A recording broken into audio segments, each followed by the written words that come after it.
Most wanted person ng Villasis, Pangasinan arestado.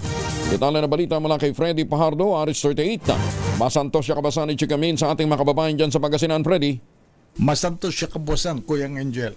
Nasa custodial facility ng Villasis Police Station ang top 2 most wanted person na si alias Jojo, 35 anyos may asawa at residente ng poblasyon Zone 1 Villasis. Matapos itong maaresto alas 7:30 ng umaga kahapon. Base sa ulat ni Villasis Chief of Police Major Edgar Alan Serquiña na nakarating sa tanggapan ni Provincial Director Colonel Marbil Mercolio, ang pagkaaresto sa suspek ay sa bisa ng warrant of arrest na pinalabas ng RTC Villasis para sa kasong statutory rape sa ilalim ng criminal case number T8548 na walang inirekomendang piyansa ang korte.